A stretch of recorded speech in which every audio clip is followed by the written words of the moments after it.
Order. Order. Order. The member's time has expired. I call Dr Russell Norman. Thank you, Mr Speaker. Mr Speaker, I rise on behalf of the Green Party to speak in support of this bill.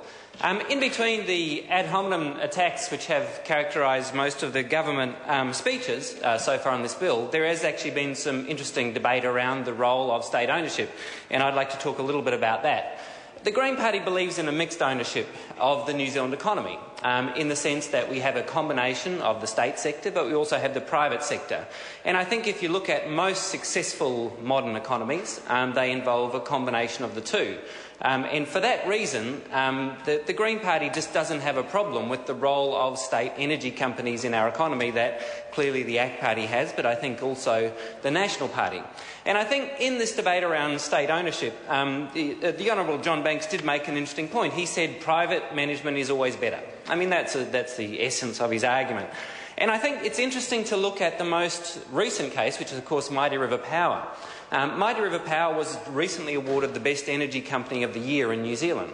Now, there are a number of energy companies in New Zealand. Mighty River Power is one of the state-owned ones, but there are a number of others that are privately owned. Trust Power is one of them, for example. And so there are, within Contact is the other major one. So there is competition within New Zealand between both state-owned energy companies as well as privately owned energy companies or companies listed on the stock exchange. And when that competition was put to the test by the peers in the industry considered these different energy companies, they came to the conclusion most recently that the best energy company in New Zealand, electricity company in New Zealand in particular, was Mighty River Power. Now that, I think, demonstrates that it's not always the case that private sector managers are always better than public sector managers. There are many other criteria you could use to make this assessment. If we were to look at the case of Air New Zealand, after it was privatised and handed over to private sector managers, they immediately bankrupted the company when they made a very poor decision to buy Ansett Australia. And as a result, the state had to step in again to rescue that company. So we have numerous examples where private sector companies have made very poor decisions and have resulted in quite considerable economic damage to New Zealand, and public sector companies or state-owned companies that have made good decisions and have been good managers. And no doubt the reverse is also true.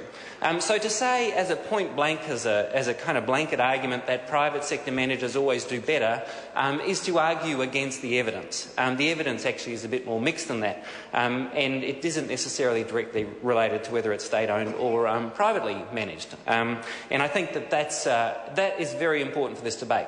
So so putting aside the question of who are better managers, because you simply can't argue in a New Zealand context that looking at the energy companies that the private sector energy managers are always better, then the question is, what are the characteristics of the New Zealand economy that mean it would be a bad idea to privatise these energy companies?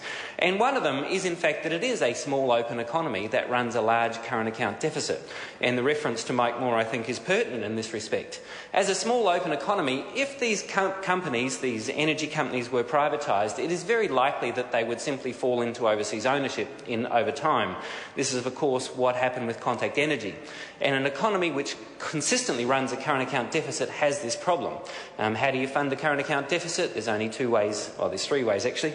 The main two ways are you sell assets or you borrow. Of course, the third way is to print money. But the main two ways are to borrow or to sell assets. And so once these important companies would be privatised, if the government went down that route, it's very likely over time they would fall into overseas ownership. That would add to New Zealand's current account deficit. That is a long-term strategic problem for New Zealand.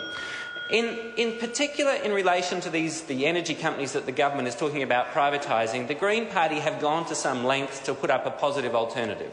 And that is that these energy companies should be part of a renewable energy sector and export sector to the rest of the world. Mighty River Power is already exporting geothermal technology to the world. Meridian's doing the same with some of their renewable projects. This should be New Zealand's next Fonterra. We should be world leaders in renewable energy exports, but we can only do that that if we keep these companies with their headquarters in New Zealand, with their R&D maintained in New Zealand, and that means keeping them in state ownership. That doesn't mean that they don't partner with private sector. Of course they should partner with private sector, but if we're to get the real economic advantages from a renewable energy export sector in New Zealand, we need to keep these companies in public ownership, and that's why the Green Party has taken that position. Thank you, Mr Speaker. Paul Goldsmith. Thank you, Mr Speaker. It's my